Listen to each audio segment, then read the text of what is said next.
Io sono arrivato a Matera nel 1969, dal Torino. Sono stato qui un campionato con mister Chiricallo, mi ricordo, con tutta una serie di giocatori famosi. E dopodiché sono andato in altre società di B e sono ritornato, ero a Lecce e nel campionato autunnale, visto che nel Lecce c'erano tanti giocatori, io non ero ben visto dall'allenatore dell'epoca, per cui ho chiesto di venire via. Parlando con la società, col Matera, ci siamo messi d'accordo e sono ritornato a Matera.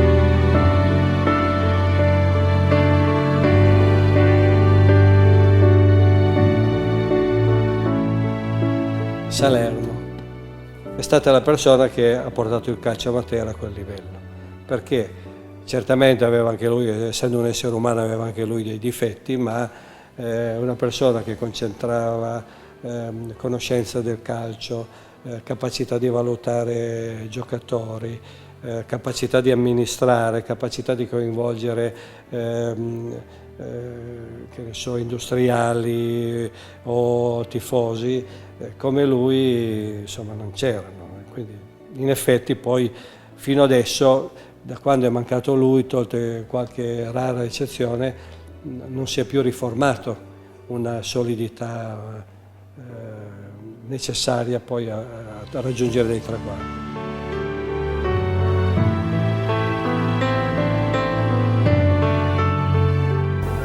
Finta, due uomini, colpo di testa e rete, ha segnato Picatrè su un magnifico cross di Aprile al 41esimo del primo tempo.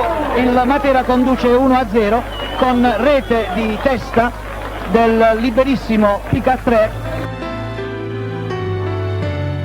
Di Benedetto, il nostro maestro o mago dei sassi, è stato l'anno della vittoria del campionato di Serie C, è stato uno degli elementi, direi, portanti e vincenti che ci ha aiutato insomma, a raggiungere questo traguardo.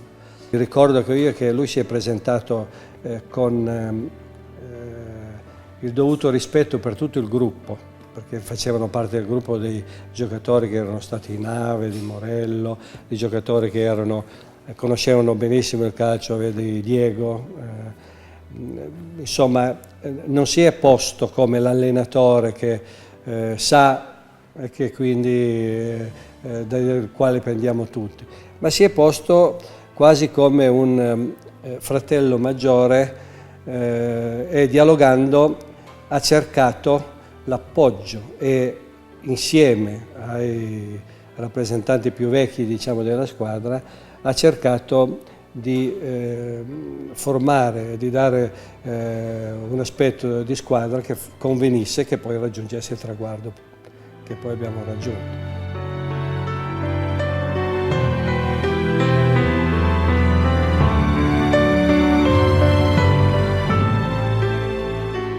Ma io non ho un ricordo preciso su quale possa essere stata la partita o se c'è stata una partita che ha scatenato questo convincimento.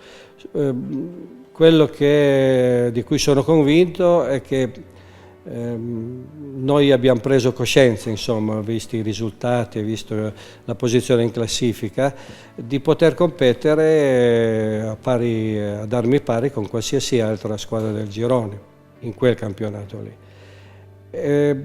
Penso che tutto è diventato evidente e siamo stati consapevoli direi un paio di mesi prima del termine del campionato, quando abbiamo visto che eravamo sempre lì, era difficile ad altre squadre vincere contro di noi e quindi abbiamo fatto questo rush finale di coesione. Ecco, questo è stato il punto vincente per raggiungere il traguardo della B.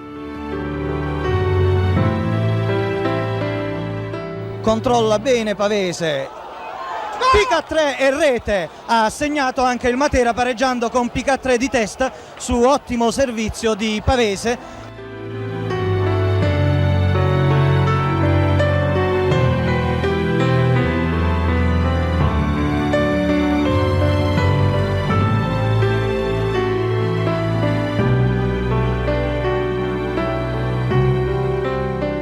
Lucchese Matera, questo è, per quello che mi ricordo, ecco, della partita, fu una partita abbastanza strana, nel senso che alcune occasioni, mi sembra di ricordare, ebbero loro, alcune occasioni abbiamo avuto noi e la diversità è stato che qualcuno di noi buttò la palla dentro e quindi questo fece la differenza. Ma scomparve perché noi avevamo in testa dall'1-0 di Pavese, la testa era già altrove, insomma, era già a fine partita. La partita finì ovviamente 4-0, questo lo sanno tutti. E mi ricordo che io feci l'ultimo gol, quello della tranquillità, diciamo così. Aspettavamo solo alla fine, il fischio finale. Ci fu uno scambio con Sassanelli al limite dell'area, appena entrato in area ci fu questo scambio con Sassanelli e sull'uscita del portiere mi sembra di ricordare che calciai di esterno destro sul palo lungo, rasoterra e la palla andò dove dovrebbe andare sempre.